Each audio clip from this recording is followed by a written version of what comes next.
সকালে ঘুমিয়ে আছি এমন সময় ট্রাকের শব্দে ঘুমটা গেল ভেঙে। বুকের ভিতর ধকপক ধকপক করছে। এত জোরে কেউ হর্ন বাজায়, তাও বাড়ির সামনে এসে আম্মুকে ডাক দিলাম। কি হয়েছে? ডাকিস কেন? এই সকালবেলা ট্রাকের শব্দ কেন? মাথা মোটা, এখন 11টা বাজে। সারা রাত শুধু মোবাইল টিপা আর দুপুর পর্যন্ত ঘুমানো। তোমার খালি এক ডায়লগ, আজ ছুটির দিন বলে এত ঘুমাচ্ছি। ছুটির দিন বলি সারাদিন ঘুমাতে হবে? যাই হোক, ট্রাক কেন এখানে? পাশে নতুন ভাড়াটি আসলো তাই। ও আচ্ছা, এই জন্যই। তাড়াতাড়ি ওঠ, নতুন ভাড়াটিয়া একটু কাজে হেল্প কর গিয়ে। আচ্ছা, চেষ্টা করি। ঘুম থেকে উঠে ফ্রেশ হয়ে খাবার খেয়ে বাইরে গেলাম। ট্রাকটা এখনো আনলোড চলছে। আমি গিয়ে নতুন ভাড়াটিয়াকে ডাক দিলাম। এই যে আঙ্কেল, এদিকে আসেন। কি হয়েছে বাবা? আমি পাশের বাসাতেই থাকি। আপনারা নতুন তো, আপনাদের কি কাজে হেল্প করব? করলে ভালো হতো, অনেক জিনিসপত্র নামাতে হবে। আচ্ছা আঙ্কেল, আমি হেল্প করছি। ঠিক আছে। তারপর পুরা 2 ঘন্টা কাজ চলমান। হাত পায়ের অবস্থা শেষ। শালার আঙ্কেলের যদি একটা মেয়ে থাকতো তাও ভালো লাগতো, তাও নাই মনে হয়। 10-12 বছরের একটা পিচ্চি ছেলে আছে। একটা মাইয়া থাকলে তাও এত কাজ করলাম, এটা শোধ উঠতো। আঙ্কেল আমার কাজে খুশি হয়ে কাজ চাপড়িয়ে একটু প্রশংসা করলো। আমি আর প্রশংসা বেশি খেতে পারি না, তাই চলে আসলাম। বিকেলে ছাদে বসে মোবাইল টিপছি আরামে। এমন সময় দেখি একটা মাইক্রো এসে থামলো। মাইক্রো থেকে একটা মেয়ে নামলো। আঙ্কেলকে দেখে বাবা বলে ডাক দিল।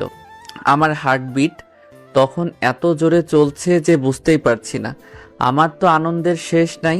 মনের ভিতর তখন লুঙ্গি ড্যান্স বেজে উঠল, তাই একটা ড্যান্স দিয়ে দিলাম। লুঙ্গি ড্যান্স, লুঙ্গি ড্যান্স, লুঙ্গি ড্যান্স। এই যে মিস্টার, ছাদ থেকে পড়ে যাবেন, সাবধানে। আপনি আমার জন্য কত ভাবেন? আরে আপনার জন্য ভাবার কি আছে আজব? আপনি ট্রাউজার পরে লুঙ্গি ডান্স দিতে দিতে ছাদের পাশে চলে গেছেন, সেদিকে তো খেয়াল নাই, তাই বললাম। আপনি কত ভালো, আপনার মতো মেয়েই তো দরকার। আপনার কথা ঠিক বুঝলাম না। বুঝে লাগবে না। এনিওয়ে, আমি সাগর, অনার্স প্রথম বর্ষ।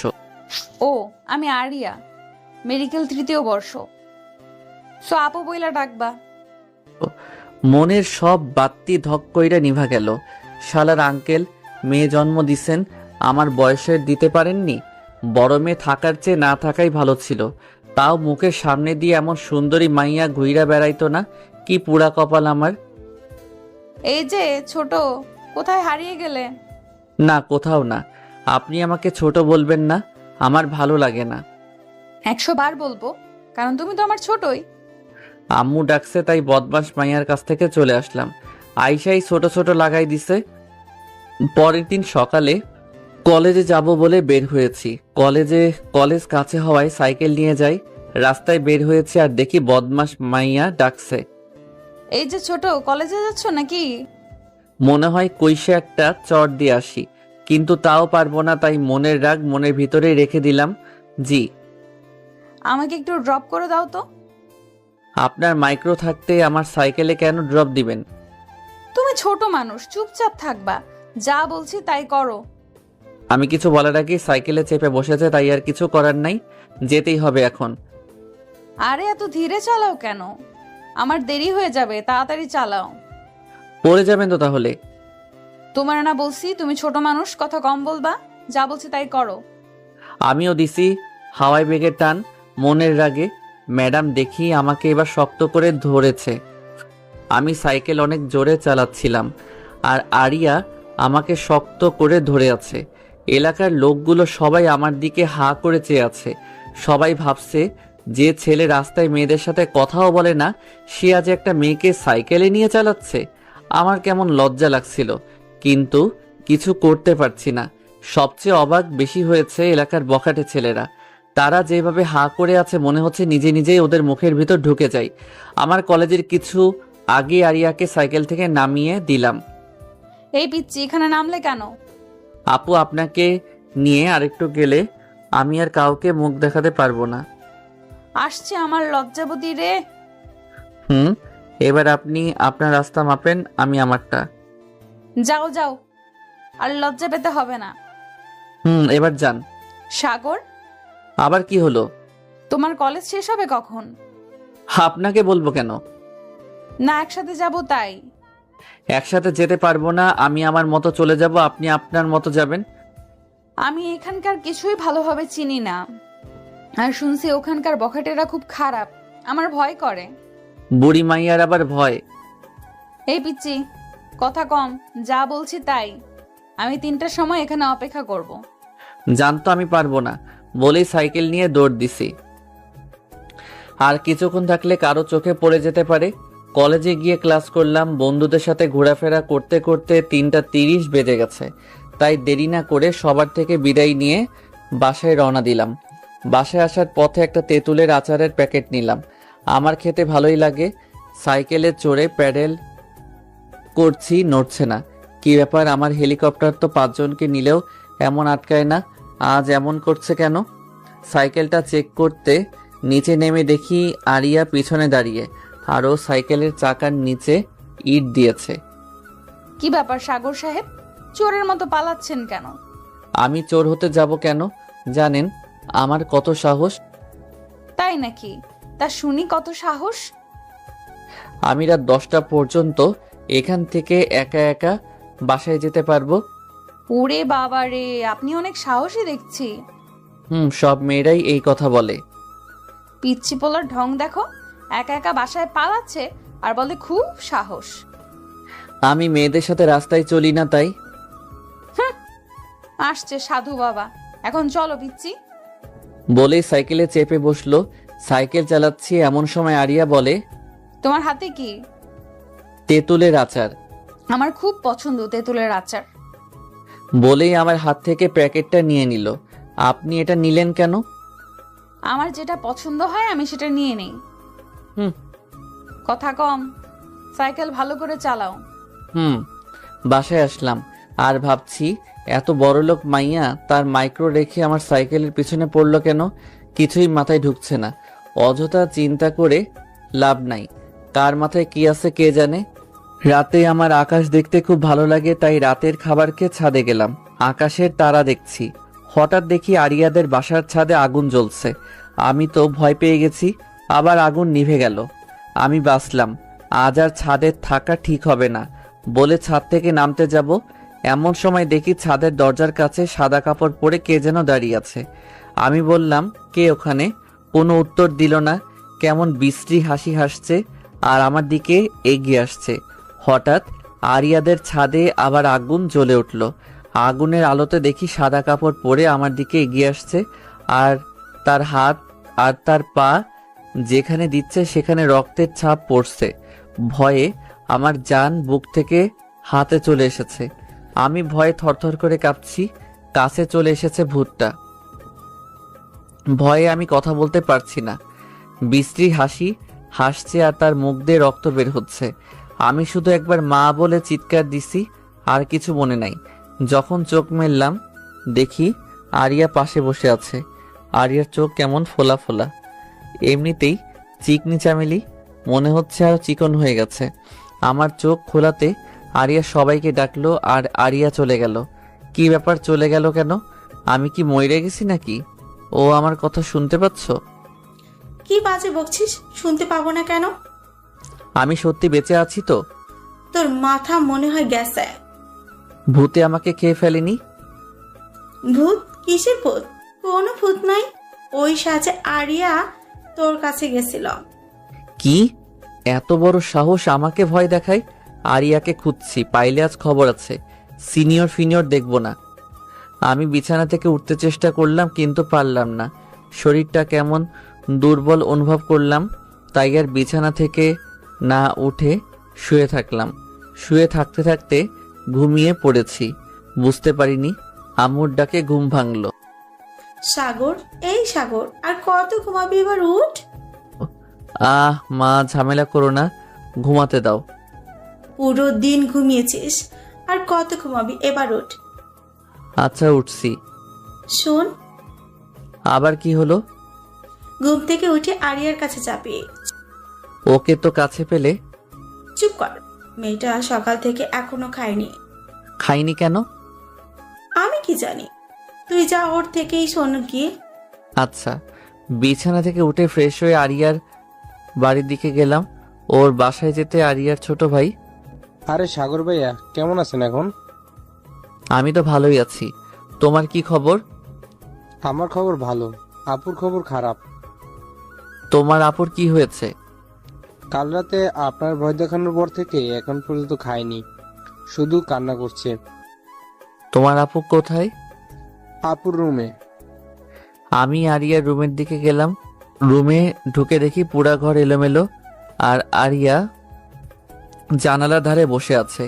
আমি আরিয়ার কাঁধে হাত রাখতে চমকে উঠে পিছনে তাকাই। আরিয়া, সিনিয়র আপু আপনি বলে কাল থেকে খাননি, কোনো কথা নাই, কান্না শুরু। আবার কি হলো? এখন আবার কান্না করছেন কেন? আমার জন্যই তোমার আজ এমন হলো। আমি বুঝতে পারিনি তুমি এত ভীতু। ওই আমাকে ভীত বলবেন না, আমি মেলা সাহসী। ওরে আমার সাহসী রে, যে ভয় জ্ঞান হারায়। বলেই হাসতে লেগেছে আরিয়া। আমি তার হাসিটা এক ধ্যানে দেখছি। ওর হাসিটা অনেক সুন্দর, আর কান্না মিশ্রিত হাসিটা আরো বেশি সুন্দর। যে কোনো ছেলের হৃদস্পন্দন থমকে যাবে, ভাবনার দেশে তার পৃথিবী জয় করা হয়ে যাবে কয়েক সেকেন্ডে। ওই হ্যালো, এক ধ্যানে তাকিয়ে কি ভাবছো? হকচকিয়ে কিছু না, আপনার হাসিটা অনেক সুন্দর। কেন আমি সুন্দর না? না, আপনি পেতনির মতো দেখতে বলেই দৌড় দিলাম।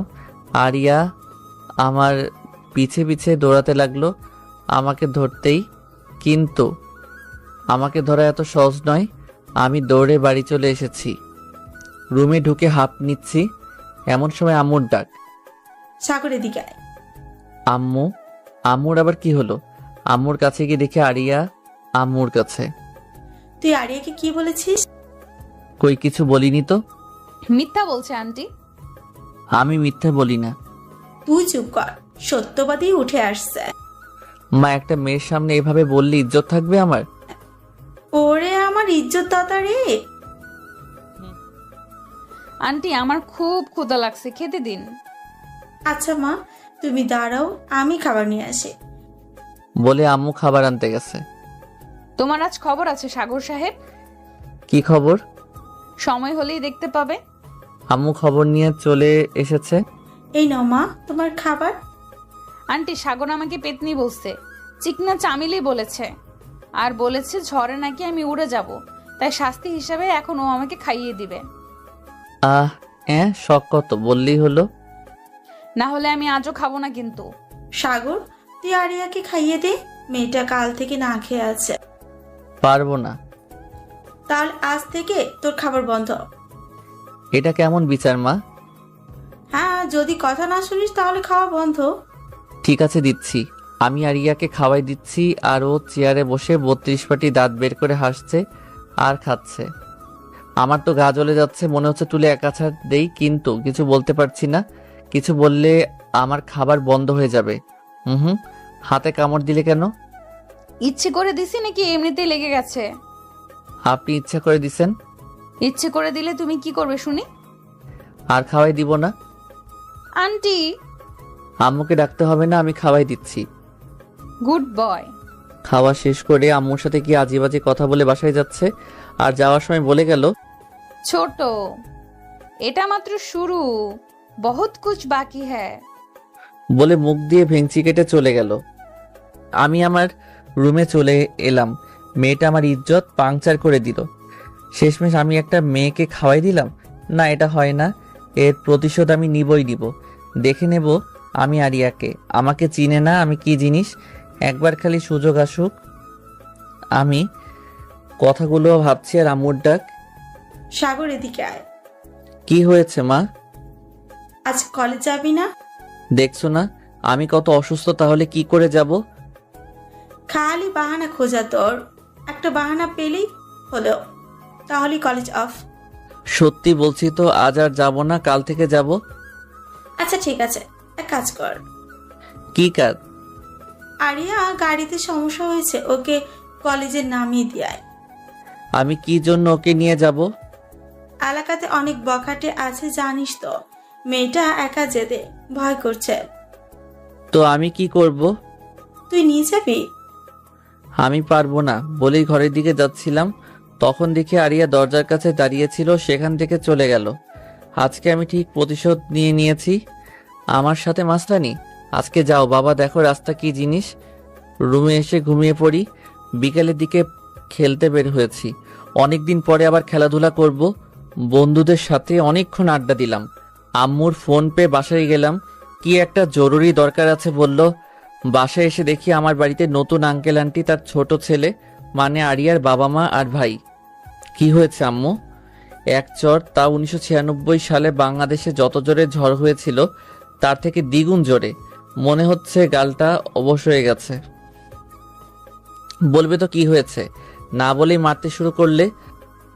তোকে কত করে বললাম মেয়েটাকে তার কলেজে নিয়ে যা। সময় ভালো না, মেয়েটা নতুন কিছু চেনে না, এখনো বাড়িতে আসেনি। বন্ধুদের সাথে হয়তো আড্ডা দিচ্ছে, একটু পরে হয়তো চলে আসবে। ওর আজকে দুপুরে চলে আসার কথা ছিল, কিন্তু এখনো আসেনি। আর একটু দেখেন, চলে আসবে। বিকেল থেকে ফোন সুইচ অফ বলছে। তুমি একটু যাও না বাবা। আচ্ছা আন্টি, আমি দেখছি। বাড়ি থেকে বের হয়ে কয়েকজন বন্ধুকে ফোন দিলাম, তাদের সবকিছু খুলে বললাম। ওরাও আমার সাথে যেতে রাজি হলো। আরিয়ার বন্ধু বান্ধবদের বাসার ঠিকানা জোগাড় করে তাদের বাসায় গেলাম। কারো বাসায় নেই। বাসায় ফোন করলাম, কিন্তু এখনো আসেনি মেয়েটা। রাত 9টা বাজে। এখন একটু চিন্তা হতে লাগলো, যদি আমি আসতাম তাহলে এমন হতো না। আরিয়া যেসব রেস্টুরেন্টে যায় তা তার বন্ধুদের থেকে শুনে সেখানেও খোঁজ করলাম, কোথাও নেই আরিয়া। রাত 10টা বেজে গেছে। পাগলের মতো শহরের অলিগলি খুঁজে বেড়াচ্ছি, কোথাও পাচ্ছি না। কোথায় গেল কিছু বুঝতে পারছি না। মাথা তো কেমন ভারী হয়ে আসছে। আমার দোষ, আমার কথাগুলো আরিয়া শুনে ফেলেছিল। আর তখন একাই কলেজে যাই। আমি কেন এমনটা করলাম? আমি যদি এমনটা না করতাম তাহলে এসব কিছুই হতো না। শহরের সব জায়গায় খোঁজা শেষ। কি করব আমি এখন? বাসায় যেতে পারছি না। সবাই আমার অপেক্ষাতেই আছে। আমার মাথাটা ঠিকভাবে কাজ করছে না। আমি জীবনে এত চিন্তিত হইনি আজ যতটুকু হয়েছি। হৃদস্পন্দন শতগুণ বেড়ে গেছে। দোস্ত, সব জায়গাতে খুঁজলাম, কোথাও পেলাম না। এখন কি করব? আমি নিজেও জানি না। চল পুলিশের কাছে কমপ্লেন করে বাসায় যাই। আজকে আমি বাসায় যেতে পারবো না। আমার জন্য সব হয়েছে, আমি দায়ী বলে মাটিতে বসে পড়লাম।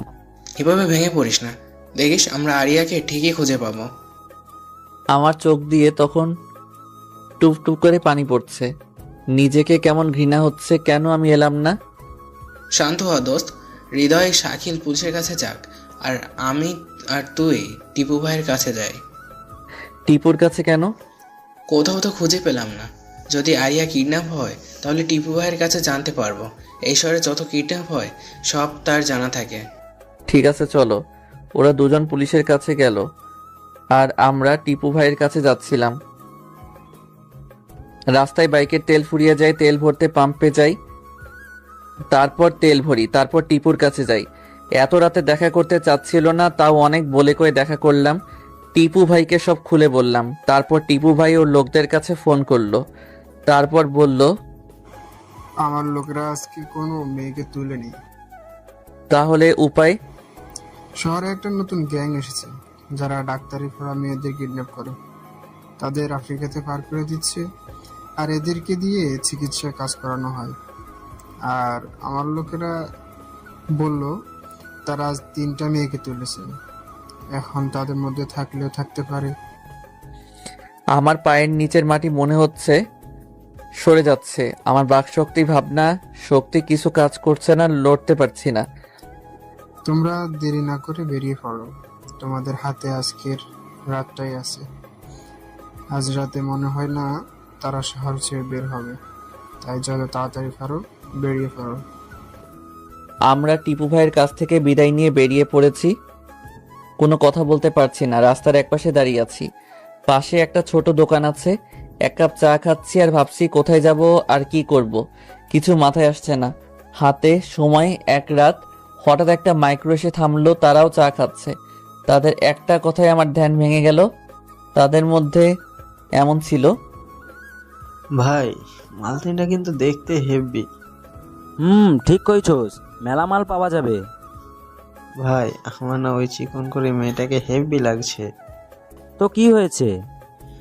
আপনি যদি অনুমতি দিতেন তাহলে আজ রাতে আচ্ছা ঠিক আছে, রাতে তোর ওইটা।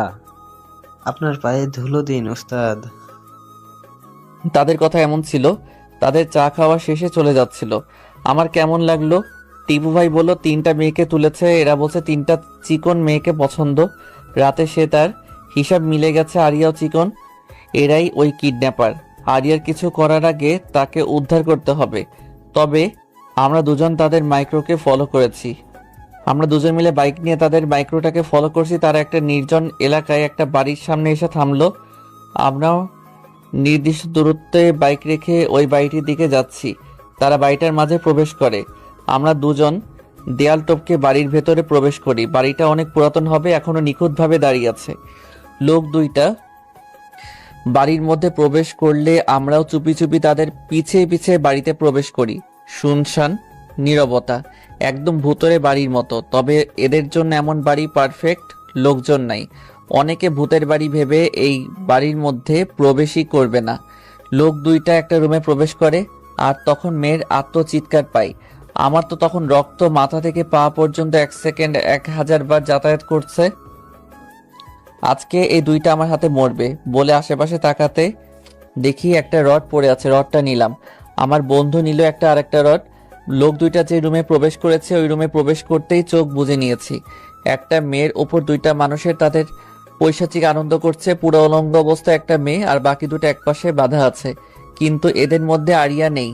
লোক দুইটা আমাদের দুইজনকে দেখে অনেকটা ভয় পেয়ে গেছে। আমার মাথায় তখন রক্ত চলে গেছে, তাই কিছু না ভেবে রড দিয়ে লোক দুটোকে ইচ্ছে মতো পিটাতে শুরু করছি। আরেকটু হলে তাদের মেরেই ফেলতাম। আমার বন্ধু আমাকে থামায়। আমি উলঙ্গ মেয়েকে তার কাপড় দিলাম, সে তা পরে নিল। মেয়ে 3টা আতঙ্কে আছে বলে কথা বলতে পারছে না। আমি লোক দুটোকে এক জায়গায় বসিয়ে বললাম, তোরা এই মেয়ে 3টাকে কোথায় পেলি? আজকে এদের কিডন্যাপ করেছি। কেন করেছিস? বলে দিলাম আর একটা বাড়ি। আমাদের এই কাজ করতে বাধ্য করা হয়। বাধ্য করা হয় মানে সবকিছু খুলে বল। বলে আরেকটা বাড়ি দিয়েছি। এত মারলে বলবো কি করে? তাড়াতাড়ি বল, আবার দিলাম নয়তো। মাথাটা খারাপ হয়ে আছে, তাড়াতাড়ি বল। আমাদের শহরে নতুন গ্যাং এসেছে। তারা ডাক্তার পড়ুয়া মেয়েদেরকে কিডন্যাপ করে আফ্রিকায় পাচার করে দেয়। কিন্তু তাদের লোক নাই এ শহরে, আর টিপুর কারণে কেউ তাদের সাথে কাজ করতে চায় না। তাই আমাদের পরিবারের প্রতি হুমকি দিয়ে এই কাজ করায়। তোদের জোর করে এই কাজ করানো হয়? তাহলে এই বাচ্চাটার সাথে এখন কি করতে যাচ্ছিলি? নেশা তো করে ফেলেছি, আর হবে না। আমরা এই কাজ ছেড়ে দেব, মাফ করে দেন। তোরা এই 3জন বাদে আর কাউকে কিডন্যাপ করিসনি? না, এই শহরে শুধু আমরাই কাজ করি এই গ্রুপে। আর আজ দিনে এই 3টে বেশি আর কাউকে কিডন্যাপ করিনি। এদের কাছে তাহলে আরিয়া নেই। এদের কাছ থেকে আর কোনো সাহায্য পাওয়া যাবে না। তাই পুলিশকে ফোন করে তাদের পুলিশের কাছে দিয়ে মেয়ে 3টাকে একটা হসপিটালে নিয়ে গেলাম। রাত তখন 2টা। মেয়ে 3টাকে হাসপাতালে ভর্তি করে তাদের জন্য ওষুধের ব্যবস্থা করছি। একজন অনেক ভয় পেয়েছে, একদম নির্বাক হয়ে আছে, আর পাগলের মতো আচরণ করছে। আরিয়াকে যদি এই গ্যাং না কিডন্যাপ করে তাহলে আরিয়া কোথায়, কি করছে এখন, কেমন আছে এখন, এসব ভাবতে ভাবতে চোখ দিয়ে টুপ করে 2 ফোঁটা পানি কখন পড়ছে বুঝতে পারিনি। মেয়ে 3টার ওষুধের ব্যবস্থা করে তাদের হাসপাতালে রেখে বেরিয়ে পড়লাম। আমার হাত পায়ে শক্তি পাচ্ছি না, নির্বাকের মতো এদিক সেদিক আরিয়াকে খুঁজে বেড়াচ্ছি। আরিয়াকে কোথায় পাবো জানি না, কি অবস্থায় পাবো জানি না, পাবো কি না তাও জানি না। কোনো প্রশ্নের গোলকধাঁধায় ফেসে গেছি যার উত্তর শুধু না।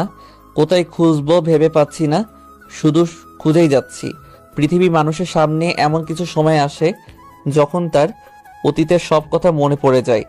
তখন ভাবে এই কাজটা এইভাবে করা ঠিক হয়নি, ওইভাবে করা ঠিক ছিল। কিন্তু তখন ভাবনাটা সত্যি করা সম্ভব না, কারণ তা অতীত। কিছু অতীত সময় থমকে দাঁড়ায় যখন মানুষের জীবন থেকে কিছু মূল্যবান জিনিস হারিয়ে যায়। ছন্ন ছাড়া উলমাদের মতো সেই অতীতে যেতে চায়, কিন্তু তার প্রকৃতিতে নেই। আমি এখন একজন উন্মাদের চেয়ে কম কিছু নয়। কারো কথা এখন শুনতে মন চাচ্ছে না। চারিদিক ছুটে বেড়াচ্ছি, কোথায় গেলে আরিয়াকে পাবো। পুরো শহরের অলিগলির গুগল হয়ে গেছি এক রাতে, কোনো জায়গা বাদ দেয়নি। এমন পরিস্থিতি মানুষের জীবনে যখন আসে, তার বাকশক্তি, চিন্তাধারা সবকিছু লোপ পায়। তার মাথায় শুধু একটা কথাই বারবার রিপিট করে, এই জিনিসটা কোথায় পাবো। আমার চোখে আরিয়ার চেহারা, মাথায় আরিয়ার কথা। পিচ্ছি, আমাকে লিফটটা দাও, তোমার সাইকেল। এসব ভাবছি আর বাইক চালাচ্ছি, রাস্তা ফাঁকা। একটা খোলা মাঠ এসে থামলাম। আমি আমার বন্ধুকে বললাম, তুই বাইক নিয়ে বাসায় যা। কেন, তুই যাবি না? না, যাব না। আরিয়াকে খুঁজতে হবে আমাকে, তুই যা। দেখ সাগর, পুরো রাত খুঁজেছি, রাতে খাবারও খাস নাই। তুই এবার বাড়ি চল, কাল আমরা সবাই মিলে আবার খুঁজবো। আরিয়াকে না পাওয়া পর্যন্ত আমি ওই বাড়িতে যাব না, তুই যা। তুই চল তো।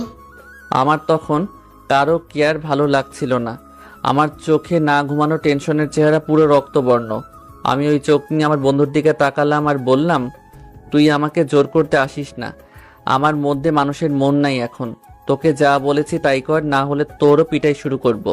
আমার বন্ধু হয়তো ভয় পেয়েছিল, আবার নাও পেতে পারে, জানি না। সে কিছু না বলে বাইক নিয়ে গেল। আমি তখন এটা খোলা মাঠের মাঝে দাঁড়িয়ে, চারিদিকে আজানের প্রতিধ্বনি। আমার চিন্তাধারায় যত প্রশ্ন আছে সবগুলোর উত্তর ছিল না। মানুষ জীবনে মৃত্যুর সামনে আর এমন পরিস্থিতিতে যে কোনো কিছু করে ফেলতে পারে। এই সময়টাতে মানুষ পুরো জীবন মনে পড়ে যায়। কিছু মুহূর্ত চোখের সামনে বাস্তব হচ্ছে বলে মনে হয়। আমি আকাশের দিকে তাকিয়ে আছি। আরিয়ার নিখোঁজের পিছে আমি দায়ী। তাকে কোথায় খুঁজবো? আমি কি বাসায় যাব? তাদের বলতে পারবো আমি আরিয়াকে পাইনি? আমি একজন নিকর্মা, যার কারণে মেয়েটা নিখোঁজ। আমার চোখের সামনে গোলকধাঁধা ঘুরপাক খাচ্ছে, যার প্রত্যেকটার উত্তর না। রাতে চিন্তা, টেনশনে কান্নাটা হারিয়ে গেছিল, কিন্তু এখন চোখ দিয়ে অঝোর ধারায় বন্যা বইতে শুরু করেছে। আমার কোনো চিন্তা কাজ করছে না। আরিয়া কোথায় তুমি? গগন ফাটাতো চিৎকার দিয়ে কাঁদতে ইচ্ছে করে। আমি মাটিতে বসে পড়ে চিৎকার করে বলছি, আরিয়া, সব দোষ আমার। আমি যদি তোমার সাথে যেতাম তাহলে এমনটা হতো না। কেন আমি তোমার উপর রাগ করলাম, আর কেন তোমার সাথে গেলাম না? আমার নিজের প্রতি তখন ঘৃণা হচ্ছে। হঠাৎ চোখটা বন্ধ হয়ে যায়। সারা রাত ঘুম নাই, কখন চোখটা বন্ধ হয়ে গেছে বুঝতেই পারিনি। মাটিতে পড়ে গেলাম, এতটুকুই মনে আছে। কারোর ডাকে আমি চোখ মেলে তাকালাম। এই যে, আপনি মাঠের মধ্যে শুয়ে আছেন কেন? আমি তার কথাতে উঠে বসলাম। আমাকে যে ডাকছে তার বয়স 10-12 বছর হবে মনে হয়। তোমার নাম কি বাবু? অনিক। আপনি এখানে এভাবে শুয়ে আছেন কেন? এমনিতেই। কারোর সাথে ঝগড়া করে বাড়ি থেকে চলে এসেছেন? না তো, কেন? না, এমনিতেই। তুমি অনেক বড় হয়ে গেছো। হ্যাঁ, আমার মাও বলে। আচ্ছা, তাই? হ্যাঁ। ছেলেটার সাথে কথা বলতে আমার বন্ধু বাইক নিয়ে হাজির, আমাকে নিতে এসেছে। ছেলেটার কথাতে জাদু আছে। তার সাথে যখন কথা বলছিলাম তখন মনের সব ব্যথা হারিয়ে গেছিল, কিন্তু যখন আমার বন্ধু আসলো তখন আবার পুরাতন কথা মনে পড়ে গেল। আমার মাথাতে তখন আবার চিনচিনে ব্যথা শুরু হলো। আমি বন্ধুর বাইকে করে আরিয়াকে খুঁজতে বের হলাম। পুরা সকাল আবার খুঁজলাম, কোথাও পেলাম না। হাল ছেড়ে দেওয়া ছাড়া আর কিছুই করার নেই। পকেটে হাত দিয়ে দেখি ফোন নেই। বন্ধুর সাথে বাড়ির পথে ফিরতে লাগলাম। বাড়িতে ফিরে মাথা নিচু করে ঢুকলাম, দেখি মা বাবা, আরিয়ার বাবা মাও বসে আছে।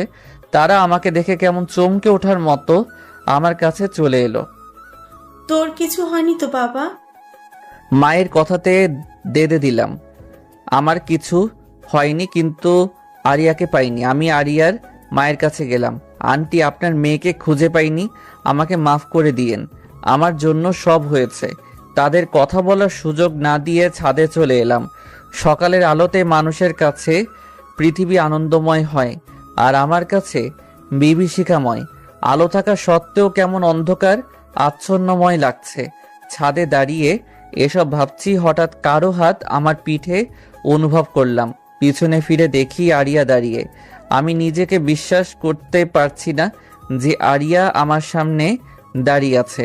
নিজের চোখকে বিশ্বাস করতে পারছিলাম না, তাই আরিয়ার হাতে চিমটি দিলাম।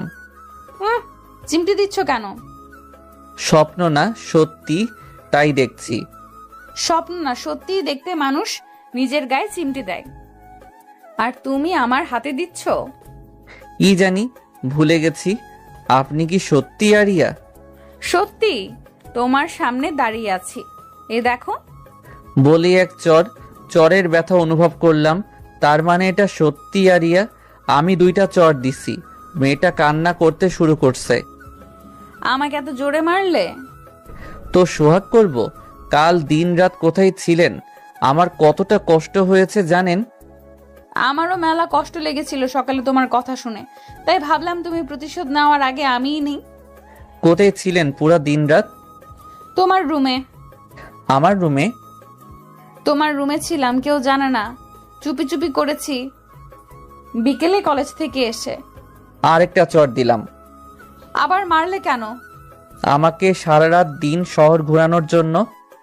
তোমার সাথে কোনো কথা নাই, আমাকে শুধু মারছো। আরেকটা চট দিয়ে আরিয়াকে বুকের মাঝে জড়িয়ে ধরলাম। জানি না তখন মনের মধ্যে কেমন হচ্ছিল। মনে হচ্ছিল অনেক বড় কষ্টের মধ্যে থেকে বের হয়ে এলাম। আরিয়াকে সবসময় এভাবে জড়িয়ে ধরে থাকি। এই ছোট, আমার দম বন্ধ হয়ে আসছে, ছাড়ো।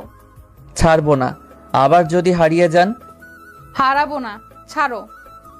মনে থাকে যেন। ঠিক আছে, ছাড়ো। আরিয়াকে ছেড়ে দিতেই আরিয়া সাইডে চলে যায়, তারপর হাঁপ ছাড়ে। তুমি তো আমাকে আরেকটু হলে মেরেই ফেলতে। মেরে ফেলার জন্য তো ধরিনি। আমার দম বন্ধ হয়ে আসছিল।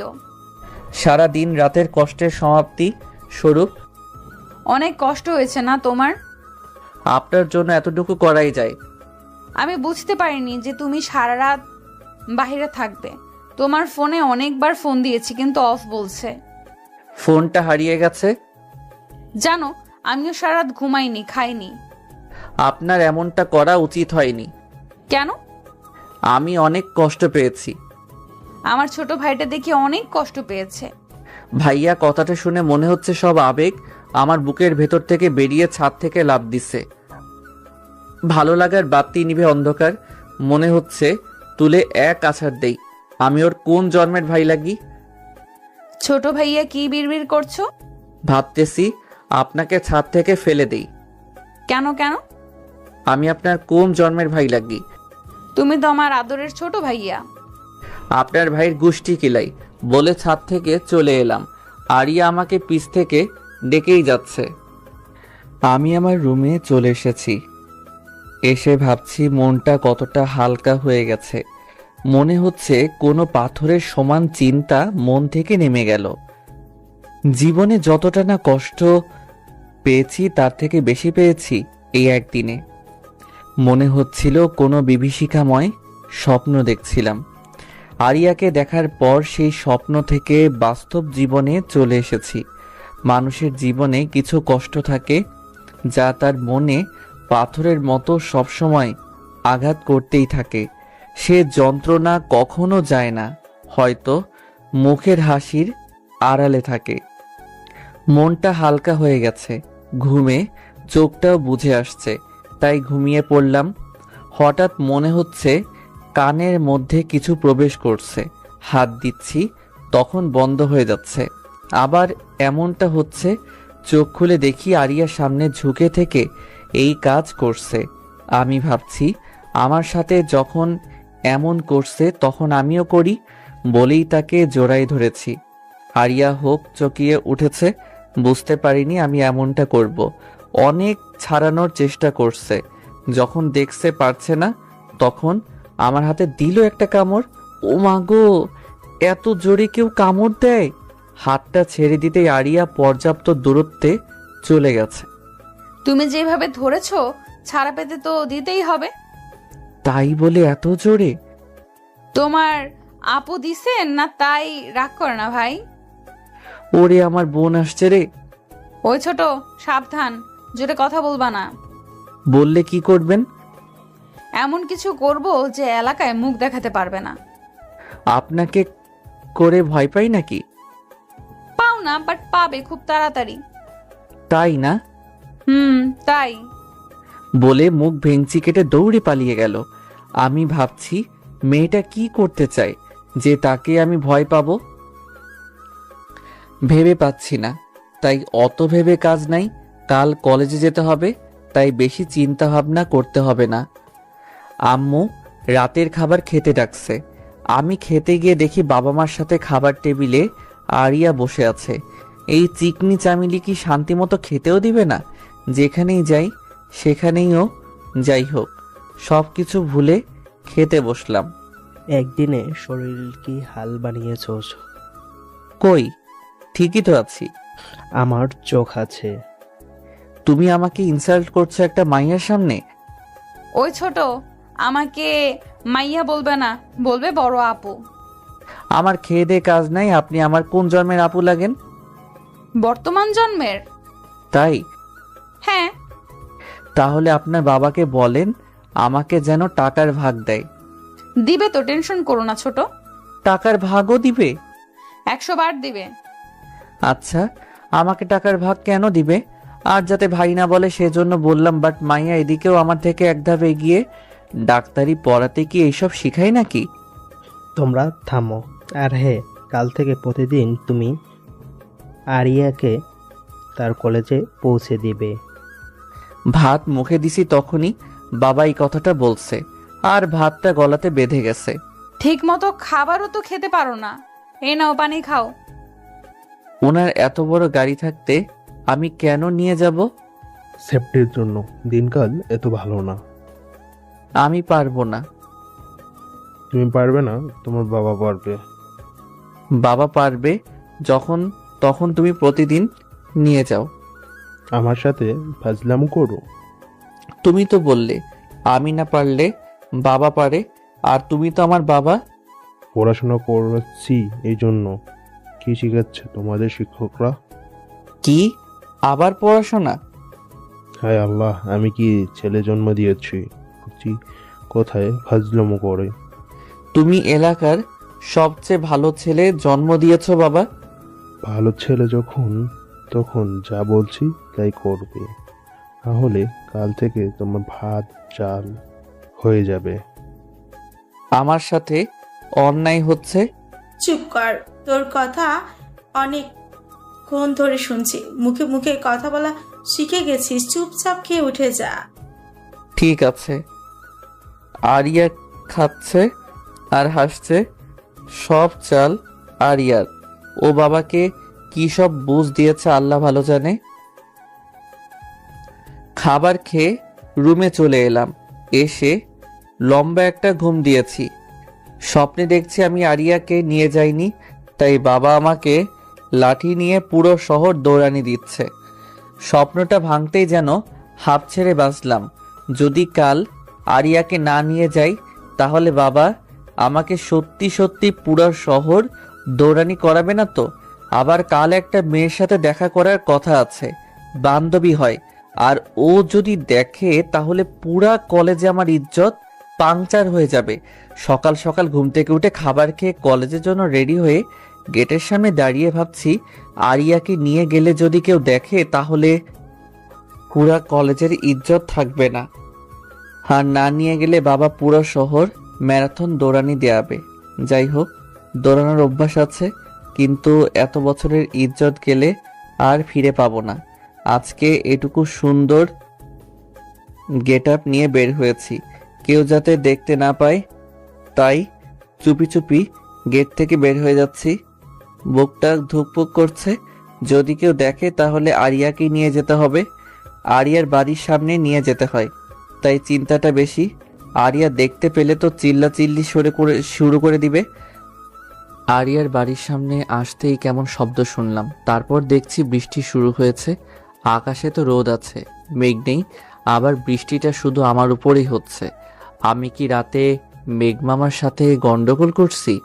এসব ভাবতে ভাবতে উপরে তাকিয়ে দেখি মেঘটা আর কেউ না, আরিয়া। আমার দিকে দুইটা ফুটবলের সমান চোখ বের করে রাক্ষসীর মতো দাঁত কটমট করে তাকিয়ে আছে। আমার গলা শুকিয়ে গেছে। ঢোক চিপলাম, মনে হচ্ছে গলার মধ্যে খরার মৌসুম চলছে। আরিয়া তাকানো দেখে মনে হচ্ছে আজকে আমি শেষ। তার দিকে তাকাতে পারছি না, ভয়ের আগে কটমট করছে আরিয়া। চুরি করে সবার চোখ ফাঁকি দিয়ে একা একা চলে যাচ্ছ? চুরি করে যাব কেন? তা নয় তো কি, আমাকে নিয়ে যাবার ভয়ে এত সকাল সকাল সবার চোখ ফাঁকি দিয়ে যাচ্ছ।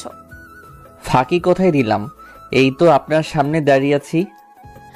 আমি যদি তোমার উপর পানি না দিতাম তাহলে কি হতো? আমি চলে যেতাম। তাহলে সেটা চুরি করা হতো না? হুম, ওটা কলেজে যাওয়া হতো। ফাজিল ছেলে সবসময় ফাজলামো করবে না। তাহলে কি করব? আমার মাথা করবে। আপনার মাথা তো আপনার ঘাড়ের উপর। চুপ, একদম চুপ ফাজিল ছেলে, একদম কোথাও যাবে না। আমি রেডি হব, তারপর তুমি ভিজা কাপড় চেঞ্জ করবে। আমার আজকে কলেজে তাড়াতাড়ি যাওয়া লাগবে, দরকার আছে। তোমার কলেজে যাওয়া লাগবে না। আমি আরিয়ার দিকে অসহায় দৃষ্টিতে তাকালাম, বাট মুখের ধরন পাল্টালো বলে মনে হলো না। আরিয়া রেডি হয়ে এসে আমাকে কাপড় চেঞ্জ করতে যেতে দিছে। তারপর রেডি হয়ে আমার হেলিকপ্টার নিয়ে কলেজের দিকে যেতে লাগলাম। আমার হেলিকপ্টারটা কিন্তু সাইকেল, অন্য কিছু ভাববেন না আব্বার। আরিয়াকে নিয়ে সাইকেল চালিয়ে অনেক সুবিধা, চিকনি চামেলি, বোঝাই যায় না সাইকেল আছে না নাই। আরিয়ার কলেজের সামনে চলে এসেছি। নামেন, আপনার কলেজের সামনে চলে এসেছি। ইজ্জত তো পাংচার হয়ে গেছে।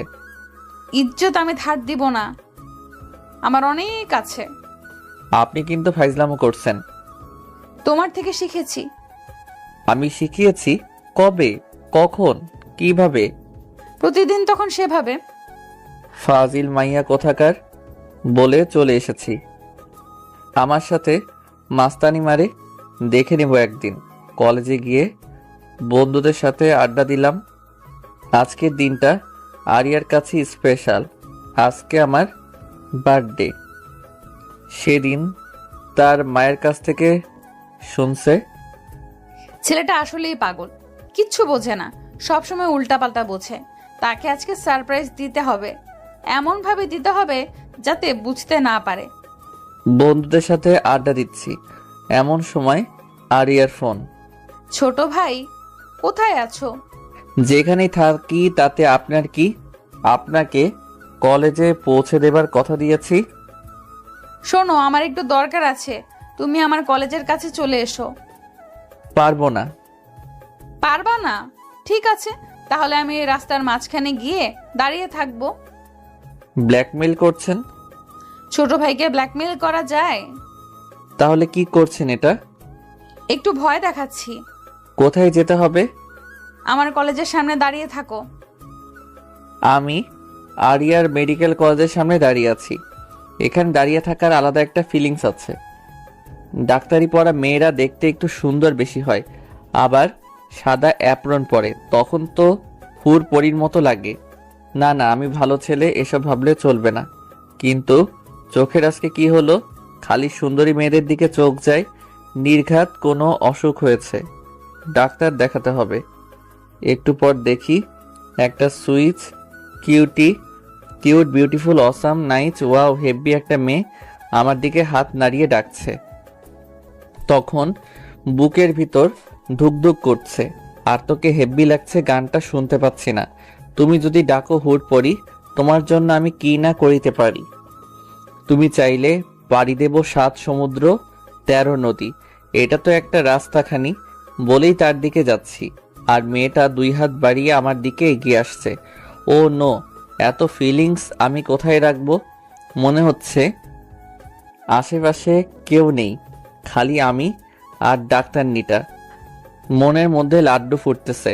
আমিও 2 হাত বাড়িয়ে তার কাছে যাচ্ছি। তাকে জড়িয়ে ধরতে যতটুকু লাগে তাকে জড়িয়ে ধরব। এমন সময় মেয়েটা পাশ কাটিয়ে আরেকটা ছেলেকে জড়িয়ে ধরল। তখন মনের মধ্যে শুনতে পাচ্ছি, সুন্দরী তুমি কার, তুমি কার? ওদের দিকে তাকিয়ে থাকতে কখন দেয়ালের সাথে ধাক্কা লেগেছে বুঝতেই পারিনি। আরিয়া দেখি পাশেই দাঁড়িয়ে হাসতে হাসতে মাটিতে বসে পড়েছে। এত হাসির কি আছে? একটু অ্যাক্সিডেন্ট হতেই পারে। অ্যাক্সিডেন্ট কেমনে হয়? অজান্তে কিছু হলে তাকে অ্যাক্সিডেন্ট বলে। বাট এটা তো ইচ্ছে করে হয়েছে। অজান্তে হয়েছে। হয়েছে, আর শাক দিয়ে মাছ রাখতে হবে না, আমি সব দেখেছি। কি দেখছেন? দেখেছি একটা লুচ্চা ছেলে 2 হাত বাড়িয়ে একটা মেয়ের দিকে যাচ্ছিল, মেয়েটা তাকে না ধরে অন্য কাউকে ধরেছে। ইজ্জত পাংচার হয়ে গেছে একেবারে। এটাও দেখে নিয়েছে। এখন কি করি? কি হলো, কথা বলছো না কেন? এমনি। তোমার এসব পরে দেখছি, আগে আমার সাথে চলো, দরকার আছে। কি দরকার? শুনে কি হবে? না বললে যাব না। আন্টিকে ফোন দিয়ে বলবো তুমি কি করছো। ব্ল্যাকমেইল? না না, সোজা মেইল। ঠিক আছে চলেন। তারপর আমরা একটা শপিং মলে পৌঁছালাম। আরিয়া হয়তো কিছু কিনবে তাই আসছে, আমি সেজন্য লেডিস কালেকশনের দিকে যাচ্ছি। সাগর, ওইদিকে কোথায় যাচ্ছ? কেন লেডিস কালেকশন? সেটা আমিও জানি, ওইদিকে মেয়েদের জিনিস। সেজন্য তো যাচ্ছি। তোমাকে যেতে বলেছি? না। তাহলে যাচ্ছ কেন? আপনি জিনিস নেবেন তাই। আমি বলছি নিব। না। তাহলে? তাহলে কার জন্য নেবেন? চুপ থাকো আর পিছে পিছে আসো। আমি তখন আরিয়ার পিছে পিছে যাচ্ছি। পরিচিত কেউ আমাকে দেখলে চোখ বড় বড় করে তাকিয়ে থাকছে, মনে হচ্ছে জীবনে আমাকে কখনো দেখেনি। এইটা কেমন হবে? আমি আরিয়ার কথা শুনে তার দিকে তাকালাম। একটা শার্ট হাতে নিয়ে আমাকে জিজ্ঞেস করছে, কিন্তু শার্টটা বড় মানুষের, তার ভাইটাও ছোট। তাহলে কার জন্য কিনছে? কি হলো বলো? কার জন্য? এত প্রশ্ন কেন? এমনি। শার্টটা কেমন? ভালো না। আচ্ছা, তুমি একটা শার্ট পছন্দ করে দাও। আচ্ছা। তারপর একটা নীল রঙের পাঞ্জাবি পছন্দ করে দিলাম। শার্টের থেকে পাঞ্জাবিটা ভালো লাগছে। তোমার তো অনেক সুন্দর পছন্দ। জানি। চলো। আবার কোথায়? একটা শাড়ি কিনবো। একটা নীল রঙের শাড়ি কিনতে 3 ঘন্টা লাগিয়েছে। মেয়ে মানুষের সাথে কেউ শপিংয়ে আসে? মেয়ে মানুষের সাথে শপিংয়ে আসা মানে নিজের পায়ে কুড়াল মারা। আচ্ছা, পাঞ্জাবিটা কার জন্য? তোমার এত আগ্রহ কেন এটা জানার প্রতি? আগ্রহ হলে আমি কি করব? আগ্রহ করা বন্ধ করে দাও। আগ্রহ নিজে থেকেই হয়। বেশি জ্ঞান থাকা ভালো না। আপনার থেকে কম আছে। ফাজিল ছেলে, চুপ থাকতে পারো না? আমার বিএফের জন্য। এবার চুপচাপ চলো বাড়ির দিকে। আচ্ছা চুপ থাকবো। বলেন পাঞ্জাবিটা কার জন্য? বুকের বাম পাশটা তখন কেমন জানি চিনচিনে ব্যথা করছিল, মনে হচ্ছিল ভারী কিছু মনের উপর জমা হচ্ছে। আরিয়ার বিএফ আছে? আরিয়ার পিছু পিছু মার্কেট থেকে বের হলাম, তখন মনের মধ্যে ভারী কিছু বেঁধে আছে, মনে হচ্ছে বুকটা শরীরের চেয়ে ওজন বেশি হয়ে গেছে। মার্কেট থেকে বের হয়ে আরিয়াকে নিয়ে বাসায় আসলাম। তার সাথে কোনো কথা বলিনি, ভালো লাগছিল না কিছু। ছেলেটা কত পাগল! শুধু বলেছি এগুলো বিএফ এর জন্য, তখন থেকে মুখটা বাংলার পাঁচের মতো করে রেখেছে, কোনো কথাও বলছে না। না বলুক আমিও বলবো না, একেবারে সারপ্রাইজ দিব যাতে চমকে যায়। বাড়িতে এসে আরিয়াকে তার বাসায় নামিয়ে আমার বাসায় এসে রুমে ঢুকে শরীরটাকে এলিয়ে দিলাম। মনের পাশাপাশি শরীরের এনার্জিও কাজ করছে না, কিছু ভালো লাগছে না। তখন শরীরটাকে রিফ্রেশ করতে বাথরুমে গোসল করতে গেলাম। বাথরুমে শাওয়ার ছেড়ে দিয়ে তার নিচে বসে পড়লাম। মাথার উপর পানি পড়ছে, আমি নিচে বসে আছি। তখন চিৎকার করতে মন চাচ্ছে। কখন যে মেয়েটাকে ভালোবেসে ফেলেছি বুঝতেই পারিনি। তার বিয়ে পাচ্ছে, আগে বললে কি হতো। যাই হোক, সবারই একটা আলাদা জীবন আছে, তার নিজের ইচ্ছা ভালো লাগাতে চলার অধিকার আছে। এসব ভাবা বাদ দিয়ে তাকে মন থেকে ডিলিট করে দিব। সাগর বাসাতে নামিয়ে দিয়ে চলে গেল, কোনো কথা বলল না। ছেলেটার মাথায় গোবর ছাড়া কিছুই নেই। যাই হোক, রাতে তাকে এমন সারপ্রাইজ দিব যে সে নিজেকেই ভুলে যাবে। আরিয়ার মনে তখন আলাদা রকম ফিলিংস কাজ করছে। কিভাবে আমাকে সারপ্রাইজ দিবে এটা ভাবতে ভাবতে গোসল শেষ করে খাবার খেয়ে বন্ধুদের সাথে আড্ডা দিতে চলে গেলাম। সেখানেও মন বসাতে পারছি না। সাগর, কি হয়েছে? বন্ধুর কথাতে চমকে উঠছি, অন্যদিকে মন ছিল তাই। কই কিছু হয়নি তো। কিছু তো হয়েছে, মন খারাপ করে আছিস যে? না রে, কিছু হয়নি। সত্যি করে বল, কি হয়েছে? আরিয়ার বিয়ে পাচ্ছে রে। থাকতে পারে, তাতে তোর কি? কেন থাকবে? কেন থাকবে না? আমি তাকে ভালোবাসি তাই। তুই তাকে বলেছিস? না, বলিনি। তাহলে মন খারাপ করে কি হবে? যদি বলতি, তারপর যদি না করতো তাহলে এক কথা ছিল। তাহলে কি বলবো? এখন বলে কি হবে? তাও এক কথা, ওর তো বিয়ে পাচ্ছে। বিএফ থাকুক আর না থাকুক, তোর বড় বোন লাগে, তোর সিনিয়র। আরিয়ার কাছ থেকে ছোট ভাই শুনে বিরক্ত ধরে গেছে। এরা আবার বড় বোন বানাই দিছে। শালা, তোর একদিন কি আমার একদিন, বড় বোন লাগে আমার বলে একটা লাঠি নিয়ে তাড়ানি দিছি। আগে 3 জন, আমি তাদের পিছে পিছে। এলাকার সবাই হা করে দেখছে কি হচ্ছে এগুলো। তোদের আজ ধরতে পারলে খুন করে ফেলবো। আগে ধরে তো দেখা। আমার সাথে টক্কর নিস না কইলাম, ম্যারাথন স্পেশালিস্ট আমি। আমরা উসামা বোল্টের কাছ থেকে এসেছি, তোর স্পেশালিস্ট হয়েও কাজ নাই। আমার থেকে তারা অনেক আগে চলে গেছে। এখন যদি তাদের ধরতে না পারি পরে, তাহলে তারা আমাকে খেপাতেই থাকবে। তখন কি হবে? আর এলাকার মেয়েগুলাও দেখছে, যদি ধরতে না পারি তাহলে ইজ্জত পাংচার হয়ে যাবে। তখন কি করবে? এসব ভাবতেছি ঠিক তখনই মাথার মধ্যে ঝাক্কাস একটা বুদ্ধি চলে এসেছে। চোর চোর, আমার টাকা চুরি করে পালাচ্ছে, কেউ ধরো। যখনই কথাটা বলেছি এলাকার বইরা থেকে শুরু করে সবাই তাদের পিছু নিচ্ছে। একজন দেখি চাইনিজ কুড়াল নিয়ে বার হয়েছে। মনে হচ্ছে আজ ধরতে পারলে তাদের কুচি কুচি করে কাটবে। আমি সবার পিছে পড়ে গেছি, সবাই আগে আগে ছুটতেছে। এক চাচার কথা, বেটা দিনের বেলায় চুরি করো, ধরতে পারলে হাত কেটে দেব। আরেকজন বলে আমি ওদের সারাদিন বাজারের মধ্যে কান ধরিয়ে দাঁড় করিয়ে রাখবো। আমি ওদের 3 জনের পিছনে দৌড়ানো বাদ দিয়ে বাসার দিকে যাচ্ছি। এলাকার লোকেরাই তাদের সামনে নিবে। আমার সাথে মশকরা করার মজা এবার হাড়ে হাড়ে টের পাবে। বাসায় এসে দেখি বাড়ি অন্ধকার, কাউকে কোথাও দেখতে পাচ্ছি না। মা, ও মা, কোথায় তুমি? বাড়িতে আলো নাই কেন? এই তো বাবা, আমি রুমে। লাইনের কোথাও সমস্যা হয়েছে, তাই সন্ধ্যা থেকে আলো জ্বলছে না। আচ্ছা, আমি ঠিক করছি। না না, তোকে কিছু করতে হবে না। আমি কারেন্ট লাইন ঠিক করা মানুষের খবর পাঠিয়েছে, ওরা ঠিক করে দিয়ে যাবে।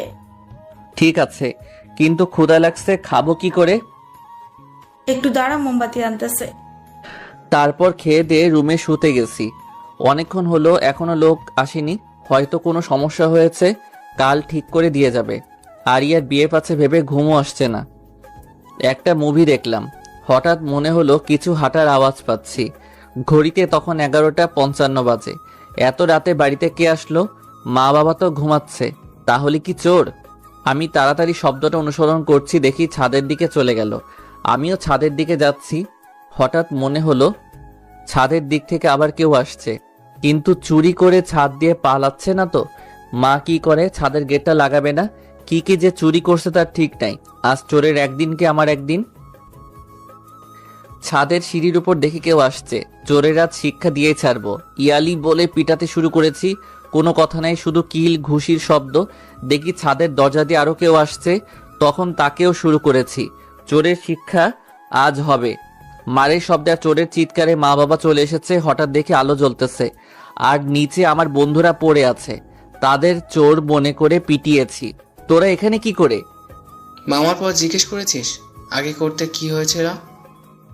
আমি তাদের উঠাতেই এরা আমাকে ছাদে নিয়ে গেল, আর ছাদে আলোর ঝিকিমিকি ছড়াতে লাগলো। একটা পটকা আকাশের দিকে উঠে ফেটে গেল, আর লেখা উঠলো হ্যাপি বার্থডে। আমি তো চমকে গেছি। আমার জন্মদিন সেলিব্রেট করি না, তাই মনেও নেই, কিন্তু আজ এসব দেখে অনেকটা চমকে গেছি। কথা বলার ভাষা হারিয়ে ফেলেছি। আমি আমার বন্ধুদের জড়িয়ে ধরে বললাম, তোরা আমার জন্য এত কিছু করেছিস। কি দুঃখে তোর জন্য এসব করতে যাব? তাহলে পেছনে দেখ, ওই কি করছে।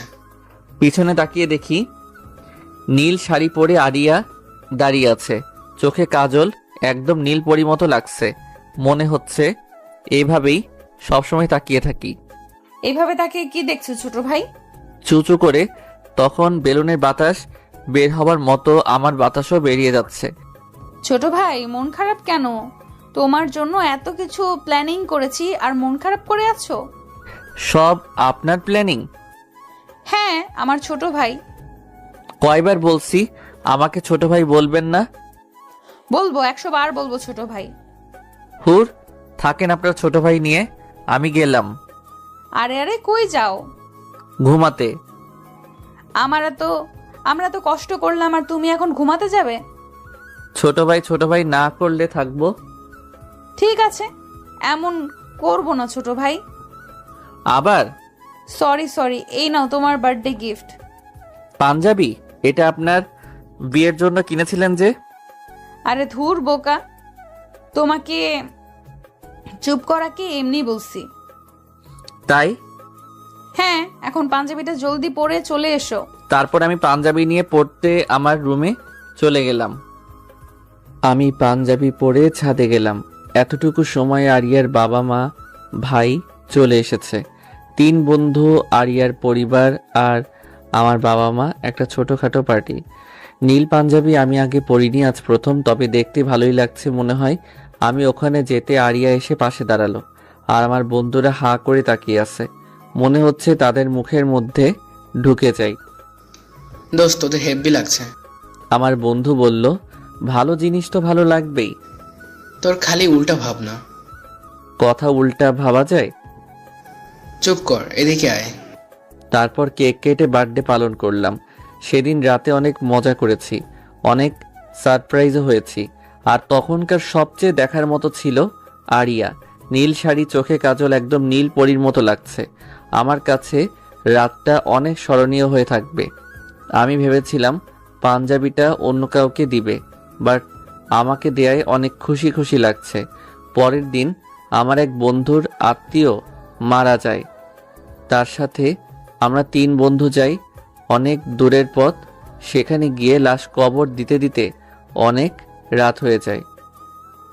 সেদিন আর বাসায় ফেরা সম্ভব না, সে রাত ওখানেই থেকে যাই। আমাকে এখানে থাকতে একদম ভালো লাগছিল না। বাড়িতে থাকলে আরিয়ার সাথে ঝগড়া করলেও তাকে দেখতে পেতাম, আর এখন দেখতে পাচ্ছি না। একদম মন বসছে না এখানে। কেমন অস্থির লাগলে, প্রেমে পড়লে হয়তো এমনই ফিলিংস হয়। তার কথা বারবার মনে হবে, অস্থির লাগবে, তাকে দেখতে মন চাইবে, মনে হবে তার সাথে একটু কথা বলতে পারলে হয়তো। আমারও এমন হচ্ছে। কি দোস্ত, এত অস্থির কেন? কোথায় অস্থির? বুঝতেই পারছি কেমন করছিস, কোনো কিছুতে মন বসাতে পারছিস না। এমনিতেই ভালো লাগছে না। আরিয়াকে মনে পড়ছে? এখানে আরিয়ার কথা কেন আসলো? যাকে ভাবছিস, যার জন্য অস্থির, তার কথা তো আসবেই। তোর এত ভাবতে হবে না, তুই চুপচাপ থাক। তোর সাথে কথা বলাই বেকার। তাহলে বলিস না। হট। রাগ করে চলে গেল। কোনো মতে রাত পার করছি, স্বপ্নেও আরিয়াকে দেখছি। এই রোগ যার হয় তার যে কি সমস্যা, কোনো মেডিসিন নাই, মরবেও না আবার সুস্থও থাকবে না, মধ্যব্যাধি একটা। পরের দিন বাসায় আসব, সেদিনও একটা দরকারে বাসায় আসা হলো না। 2 দিন অনেক কষ্টে কাটিয়েছি। মনে হচ্ছে 2 দিন 48 ঘন্টা হয়ে গেছে। তবে বাড়িতে ফিরছি, এতে অনেক আনন্দ লাগছে যে আরিয়াকে দেখতে পাবো। মুস্কি হাসছিস কেন? আমার এক বন্ধুর কথায় তার দিকে তাকালাম, কথা ঘোরাতে বললাম, কাল কার্টুন দেখছি, সে কথা মনে পড়ছে আর তাই হাসি পাচ্ছে। আচ্ছা, আমরা কি ফিডার খাই? খেতেও পারিস চুপি চুপি। তোর সব কথা দেরি করে নেওয়া লাগে। কথা তো সোজা পথেই যায়, বিজ্ঞান তো সেটাই বলছে। আর্টসের ছাত্র, তুই বিজ্ঞানের কি বুঝিস? আরে তোর মতো উল্লুকে পরিচালনার বিজ্ঞান জানি। সাগর, ভালো হবে না। কি করবি? আরিয়াকে তোর অতীত বলে দিব। তো আমি কি করব? ঠিক আছে, বলবো নি। আমি তার কথা ভাবছি। অতীত জীবনে একটা পুলিশ সুপারের মেয়েকে পছন্দ করতাম। মেয়েটা অনেক সুন্দর ছিল, কিন্তু জাদ্রেল ছিল জানতাম না। একদিন সেজে গুজে একদম নায়ক সেজে প্রপোজ করছি। তখন আমাকে তার বন্ধুদের সামনে কান ধরে উঠবস করাইছে। এই কথা যদি আরিয়াকে বলি তাহলে ইজ্জত বলে আমার কিছু থাকবে না, ইজ্জত ফালাফালা হয়ে যাবে। হৃদয়, তোর আবার কি হলো? চকলেট খাবি? আমি ছোট নাই যে খাবো। তাহলে কি খাবি? আচ্ছা, তুই হঠাৎ জামাই আদর করতে চাচ্ছিস নিজে থেকেই, বাট কেন? তুই আমার কত ভালো বন্ধু, তোর মতো বন্ধু আর একটাও নাই। আমার কথা শুনে হাঁ করে আমার দিকে তাকিয়ে আছে। কার মুখে কোন কথা শুনছি? আমার মুখে শুনছিস। কিন্তু কেন? আরিয়াকে আমার অতীতের কথা বলিস না। ও, এই ব্যাপার? তাই বলি, কার মুখে কি কথা? আমার ইজ্জতটা রাখিস দোস্ত। পারবো না। ঠিক আছে, তাহলে আমিও সামিয়াকে বলবো তোকে একটা মেয়ে পাবলিক প্লেসে থাপড়াইছিল। তোর মনে আছে? থাকবে না কেন? কেন থাপড়াইছে তাও মনে আছে। দোস্ত চুপ কর, ওই কথা বললে স্বামী আমাকে থাপড়াবে। এক শর্তে বলবো না। কি শর্ত? তুই আরিয়াকে কিছু বলবি না, আমিও তাহলে সামিয়াকে কিছু বলবো না। ঠিক আছে, রাজি। ওকে। তারপর নিশ্চিন্ত মনে বাড়িতে আসতেছি। বাড়িতে এসে দেখি বাড়িতে কেউ নাই। বেল দিয়ে দিয়ে দরজা খুলছে না। আমি ফোন বের করে মাকে ফোন দিলাম। মা, কোথায় তুমি? আমি বাড়ির বাহিরে দাঁড়িয়ে আছি। আমি তোর বাবা আরিয়ার বাসায় আছি। ওখানে কেন? কারণ আছে, তুই এখানে আয়। আচ্ছা। ফোনটা রেখে আরিয়ার বাড়িতে গেলাম। তো আমার বাবা মা সহ আরিয়ার কয়েকজন আত্মীয় এসেছে দেখছি। সবার মুখ ভারী হয়ে আছে, মনে হচ্ছে বড় আকারের কিছু হয়েছে। আমি গিয়ে মাকে ডেকে নিয়ে এক সাইডে এলাম। কি হয়েছে মা? এত মানুষ কেন? আর সবাই এত চুপচাপ কেন? মা যা বলল তা শুনে মাথাতে রক্ত উঠে গেছে। ঘটনাটা এমন, আজ সকালে আরিয়া তার কলেজ যাওয়ার পথে কিছু বখাটে ঝামেলা করে, আসার পথেও। আর সন্ধ্যার দিকে এসে আরিয়ার বাবা মাকে বলে গেছে সে আরিয়াকে বিয়ে করবে, না দিলে জোর করে দুলে গিয়ে নিয়ে গিয়ে করবে। তাই এত মানুষ, আর সবাই এই ব্যাপারেই সিদ্ধান্ত নিতে এত গুরুগম্ভীরভাবে ভাবছে। সবাই গুরুগম্ভীরভাবে এটা নিয়ে চিন্তা করছে কি করা যায়। ছেলেটার নামে অনেক রিপোর্ট আছে, কিছু না করে ফেলে তার আগে এটার ব্যবস্থা করতে হবে। পরে কোনো ঘটনা যদি ঘটে যায় কিছু করা যাবে না। সবাই যার যার মনের ভাবনা প্রকাশ করছে, আর আমি এক জায়গায় দাঁড়িয়ে ঘামতেছি। কিরে সাগর, তুই এমন ঘামছিস কেন? মায়ের কথা শুনে চমকে উঠেছি। প্রচুর গরম পড়েছে তো তাই। তোর মাথা ঠিক আছে? মাথায় দিয়ে বললাম ঠিকই তো আছে। মাথার উপর ফ্যান চলতেছে আর তোকে গরম লাগছে? গরম মনে হয় আমার উপর রাগ করেছে। কি সব যাতা বলছিস? কি হয়েছে তোর? কি করে বলি? আরিয়ার বিয়ের চিন্তা করছে সবাই। আমার মনের ভিতরে তখন খরার মৌসুম শুরু হয়ে গেছে। কিছু না, বড়দের সবার কথাতে একটা কথা বুঝলাম, আরিয়ার বিয়ে দিতে হবে, না হলে সমস্যা। এখন কার সাথে দিবে এটাই ভাববার বিষয়, কারণ বেশি দেরি করা যাবে না। কিছু ঘটার আগেই সব কাজ শেষ করতে হবে। আরিয়ার মন খারাপ, তার কত স্বপ্ন ছিল সে একদিন ডাক্তার হবে, মানুষের সেবা করবে, কিন্তু তা আর হবে না একটা বখাটের ভয়ে। তাই বলে এত তাড়াতাড়ি বিয়ে দিবে? খুব কান্না করতে ইচ্ছা করছে আরিয়ার। সবার সিদ্ধান্ত হলো আরিয়ার মামাতো ভাইয়ের সাথে তার বিয়ে হবে। এটা শুনে আমার বুকে চিনচিনে ব্যথা অনুভব করতে পারছি। মনে হচ্ছে দিলটা বুকের ভিতর থেকে লাফ দিয়ে বেরিয়ে ফ্যানের সাথে লটকে যাবে। আমার আর এখানে থাকা সম্ভব না। যাকে ভালোবাসি তার বিয়ে অন্য কারোর সাথে হবে শুনে কি করে থাকি? কেউ থাকতে পারবে না। আমি আমার বাড়িতে চলে এলাম। এসে বাথরুমে ঢুকে অনেকক্ষণ গোসল করলাম। আমার যখন মন খারাপ থাকে বা কষ্ট পাই তখন অনেকক্ষণ গোসল করি। গোসল করে বেরিয়ে ছাদে চলে গেলাম। আকাশ ভরা তারা, সাথে থালার সমান চাঁদ, কিন্তু আমার কাছে তখন পুরো আকাশ অন্ধকার দেখাচ্ছে। মনে হচ্ছে চারিদিকে অন্ধকার। আমার কাছে সামনে এগিয়ে যাওয়ার রাস্তা নাই। যা হচ্ছে তা নীরবেই মেনে নিতে হবে। মনের গহীনে এখন ভাবনার দুয়ারে চলে গেছি। সে ভাবনা রোবটিক, কোনো শব্দ নেই, নিস্তব্ধ এক পরিবেশ। হঠাৎ শরীরে ঝাঁকুনি অনুভব করলাম। তাকিয়ে দেখি মা দাঁড়িয়ে কি যেন বলছে। আমি শুনতে পাচ্ছি না। আচ্ছা, আমি কি মরে গেছি? শুনতে পাচ্ছি না কেন কিছু? গালের উপর ঠাস করে একটা শব্দ হলো। এবার সব শুনতে পাচ্ছি। তার মানে বেঁচে আছি। আমাকে মারলে কেন? কতক্ষণ থেকে কথা বলছি, যা বলছি তা শোনা বাদ দিয়ে আবার ভাবনা জগতে যাচ্ছিস। আমি মরে গেছি না বেঁচে আছি তা ভাবছিলাম। আর একটা থাপ্পড়। ব্যথা লাগছে? তাহলে বেঁচে আছিস, এবার নিচে চল। নিচে যাব না। অন্ধকার আকাশ দেখতে ভালো লাগছে। আকাশে চাঁদ নেই, তারা নেই, কত সুন্দর। মা আমার দিকে অবাক চোখে তাকাচ্ছে। এভাবে অবাক চোখে তাকাচ্ছ কেন? ভাবছি তোকে কতক্ষণ মারা লাগবে আরেকটা থাপ্পড়। মা তুমি এভাবে কথায় থাপ্পড় মারছো কেন? আমার লাগে না বুঝি? তোকে না মারলে সোজা হবে না। আকাশে চাঁদ তারা সব আছে, আর তুই বলিস কিছু নাই। সত্যি আছে? আরেকটা থাপ্পড়। আমার মনে হচ্ছে কান্না শুরু করে দেই, কিন্তু ছেলে মানুষ তাই কান্না করতে পারছি না। একটু স্যাড মুডে থাকতে চাই, তাও থাকতে দিবে না। আমি না হয় কষ্টা ওইগুলো বলেছিলাম, তাই বলে এত মারা লাগবে? আমার রুমে নিয়ে এসে মা বলল, এই পাঞ্জাবিটা পরে নে।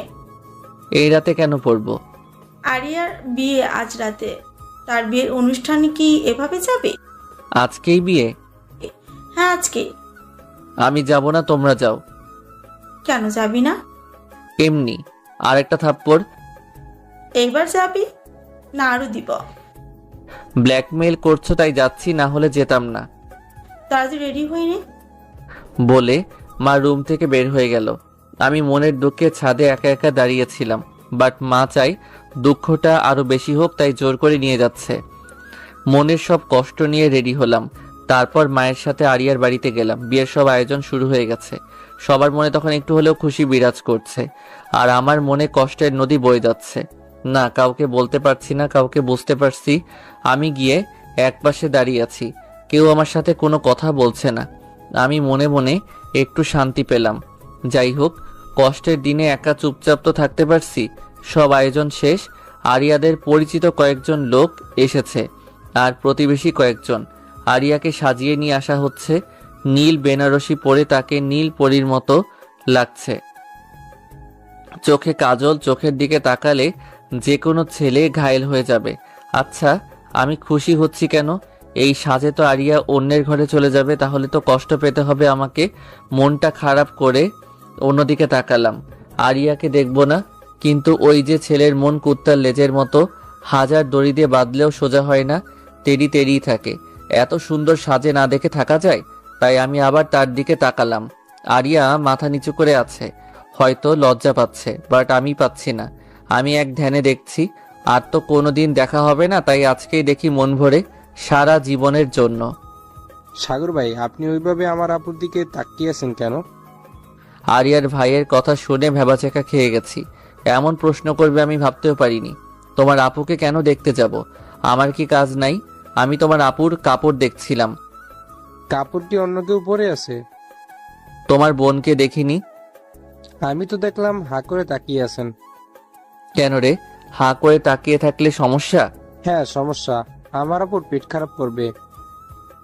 এই বেটা আমার থেকে বড় জিনিস, এর কাছে থাকলে মান ইজ্জত বলে কিছু থাকবে না, সব পাংচার হয়ে যাবে। তাই তার কাছে অন্য জায়গায় গেলাম। আরিয়া বসে আছে, বাট জামাই কোথায় কিছু বুঝতে পারছি না। কোনটা জামাই? কাজী সাহেব এসে গেছে। কাজী জামাইকে ডাকতে বললে মা আমাকে ডাকছে। কি হয়েছে মা? আরিয়ার পাশে বস। আমি কি জন্য বসবো? তোর সাথে বিয়ে তাই? মিথ্যা কেন বলো? আমি নিজের কানে শুনেছি তার মামাতো ভাইয়ের সাথে বিয়ে। আরিয়া ওটা না করে দিয়েছে আর তোকে বিয়ে করতে চেয়েছে। আমাকে? হ্যাঁ তোকে। আমার মাথা ঘুরতেছে, মনে হচ্ছে চারিদিকে সবকিছু ঘুরতেছে। কখন যে মাথা ঘুরে পড়ে গেছি বুঝতেই পারিনি। যখন চোখ খুলে দেখে আরিয়ার সামনে দাঁড়িয়ে, আর তার হাতে একটা গরুর ইঞ্জেকশন। চোখ খুলে আরিয়ার হাতে ইঞ্জেকশন দেখে আমি তো ভয় পেয়ে গেছি। আমার ইঞ্জেকশন দিতে ভয় লাগে, আর আরিয়া ইঞ্জেকশন নিয়ে দাঁড়িয়ে আছে। আপনি এই ইঞ্জেকশন দিয়ে কি করবেন? তোমাকে দিব। কেন? আমি ইঞ্জেকশন দেই না। তুমি দাওনি তো কি হয়েছে, আমি দিব। না, আমি দিব না। বলে উঠে পালাতে যাব, তখন আরিয়া আমাকে ধরে ফেলেছে। পালাচ্ছ কোথায়? আমার বাড়িতে যাব, থাকবো না এখানে। আমিও তো যাব একটু পর তোমার বাড়িতে। আপনি কি জন্য যাবেন? ও মা, শ্বশুর বাড়িতে যাবো না তো কার বাড়িতে যাব? আপনি খারাপ ডাক্তার, এত বড় বড় ইঞ্জেকশন মানুষকে দেন। আপনাকে কে বিয়ে করবে? তুমি করবে, আর এখন করবে। আমি করব না। হাতে ইঞ্জেকশন নিয়ে। এটা তাহলে তোমাকে দিতে হবে। না, আমি দিব না। তাহলে এখন আমার সাথে চলো। কোথায়? বিয়ে করতে। আমার বিয়ে করার বয়স হয়নি। বলতে যা দেরি এক চর মারলেন কেন? আরেক চর? এত চর মারছেন কেন? যখন আমি তোমাকে বিয়ে করতে চাচ্ছি তখন তোমার সমস্যা হচ্ছে। তোমার মতো একটা পিচ্চি ছেলেকে আমি বিয়ে করছি। ঠিক আছে, আমি আমার মামাতো ভাইকেই বিয়ে করছি, তুমি থাকো এখানে। আমি আরিয়ার হাত ধরে ফেলেছি, ওই বেটার সাথে বিয়ে করতে দিলে তো করবেন। কে করতে দিবে না শুনি? আমি করতে দিব না। তুমি তো আমাকে বিয়ে করবে না। কে বলছে করব না? এখনই করব।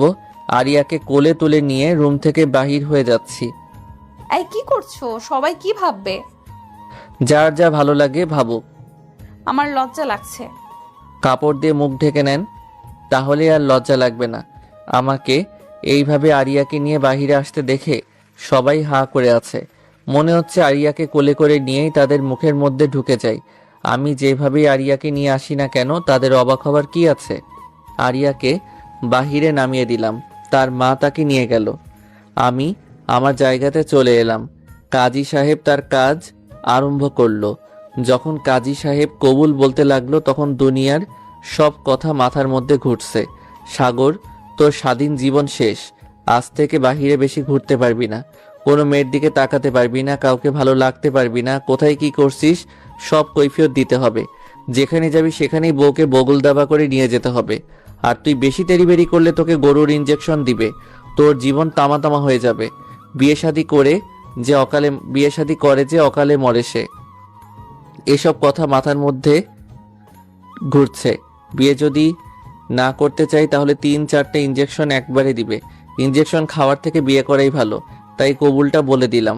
অন্য বিয়েতে মেয়ে মানুষ দেরি করে বলে, বাট আমার বিয়েতে আমি দেরি করে বলেছি। আরিয়া তো 4G স্পিডে কবুল বলছে। আমি এখন থেকে ডাবল। আমি আমার বন্ধুদের ফোন দিয়ে কান্না শুরু করলাম। কিরে সাগর, কান্না করছিস কেন? দোস্ত, চাকরিটা চলে গেল তাই। চাকরি? কিসের চাকরি? কি করে গেল? ওই যে সিঙ্গেল গ্রুপের সভাপতি ছিলাম, সেটার নাই রে। নাই কেন? বিয়ে করছি। কাকে? আরিয়াকে। একবারও বললি না? মিথ্যা কথা কেন বলিস? কই মিথ্যা বললাম? মাত্রই তো বললাম বিয়ে করছি। আর বলছিস বলিনি? বিয়ের আগে কেন বলিসনি? বিয়ের আগে আমার বিয়ে আমিও জানতাম না। তাহলে যখন জানলি? বিয়ের পরে। ফাজলাম করিস? না না, তুই রাখ। এখন বউয়ের সাথে রোম্যান্স করতে হবে বলেই ফোন কেটে দিয়েছি।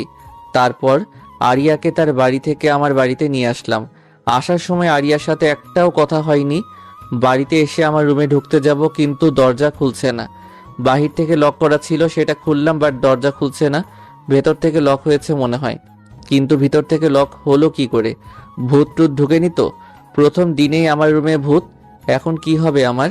আরিয়া পাশে দাঁড়িয়ে, না পারছি পালাতে। বউ না হলে কখন পালাতাম। বউ বলে ভূতের কাছে রেখে পালাচ্ছি না, আবার থাকতেও পারছি না ভয়ে। কি করি এখন? ঘরের মধ্যে ঘুটঘাট শব্দ হচ্ছে, কেমন অল্প হাসি শব্দ পাচ্ছি। আজকে আর রক্ষা নাই। গল্পে পড়েছি রাজকুমারীদের ভূতেরা ভালোবাসতো, আর তাদেরকে যারা মারতে পারত তারা রাজকুমারীদের বিয়ে করত। আমি তো বিয়ের আগে কাউকে মারিনি, তাহলে কি বিয়ের পরে ভূত এসে হাজির হলো? এখন কি করি? পালাবো? পালানোর জন্য প্রস্তুতি নিচ্ছি। এমন সময় দরজা খুলে গেল। দরজা খোলা দেখে আমি আরিয়ার কোলে উঠে গেছি। দেখি আমার বন্ধুরা বের হচ্ছে রুম থেকে। তোরা আমার রুমে কি করছিলি? তোর বিয়ে আর আমরা আসবো না? বল, এটা হয়? তোরা সত্যি আমার বন্ধু তো? কেন, কি মনে হচ্ছে? ভূত মনে হচ্ছে? আমরা জীবন্ত মানুষ। তুই ভাবির কোল থেকে নাম। বেচারি হাঁপিয়ে গেছে, এই চিকন শরীর নিয়ে তোকে ধরে আসে। আমি বউয়ের কোলে আছি? না, আমার কোলে। তোর কোলে থাকলে আমি এই পার কেন? তাকিয়ে দেখ কোথায় আছিস।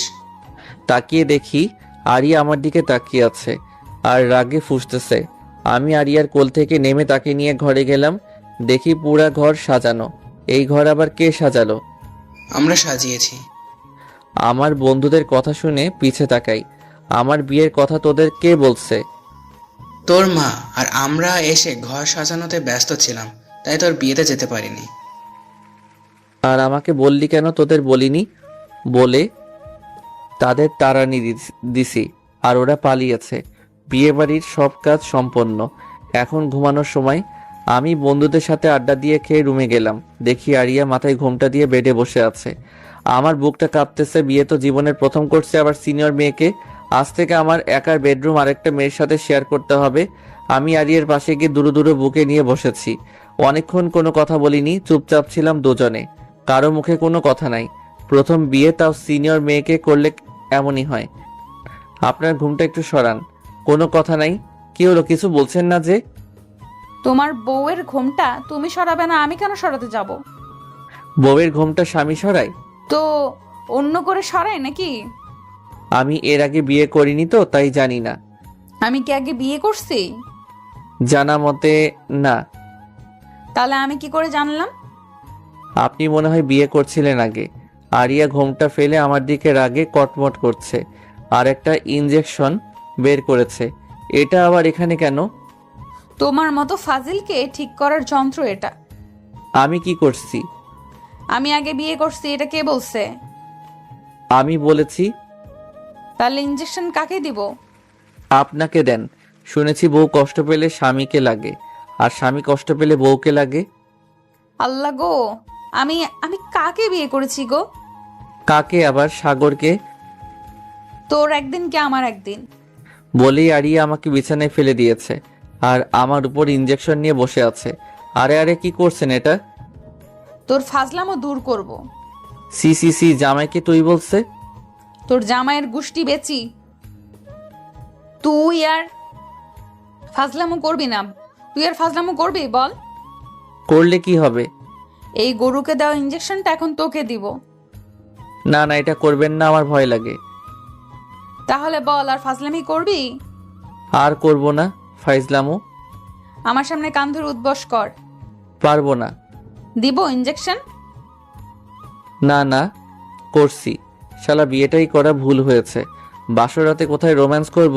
না, কান ধরে উঠবস করাচ্ছে। 30 বার করার পর আরিয়া থামতে বলল। থামো, এখানে এসো। কি? আমার ক্ষুধা লাগছে, খাবার নিয়ে এসো। রাতে খাননি? না, সেদিকে কি কারো খেয়াল আছে? আমার কাছে। আপনি বসেন, আমি নিয়ে আসছি। এরপর আরিয়ার জন্য খাবার নিয়ে আসলাম। রুমে ঢুকে দেখি কেউ নাই, ফাঁকা ঘর। আমার বউটা আবার পালায়নি তো? কি সব ভাবছে আজে বাজে। আরিয়া বাথরুম থেকে বের হলো কাপড় চেঞ্জ করে। বিছানাতে বসে অর্ডার শুরু। এখন খাইয়ে দাও। আমি আগে পিছে তাকাচ্ছি। আগে পিছে কি দেখো? দেখতেছি কাকে খাইয়ে দিতে বললেন? তোমাকে বলেছি। আমি জীবনে কাউকে খাইয়ে দেইনি। তো কি হয়েছে, এখন আমাকে দিবে? তারপর আরিয়াকে খাইয়ে দিতে লাগলাম। বিয়ের প্রথম দিনেই এত কিছু করছে, বাকি জীবনে কি করবে তার ঠিক নাই। আরিয়াকে খাওয়ানো শেষ করে বাথরুমে গিয়ে আমিও কাপড় চেঞ্জ করে আসলাম।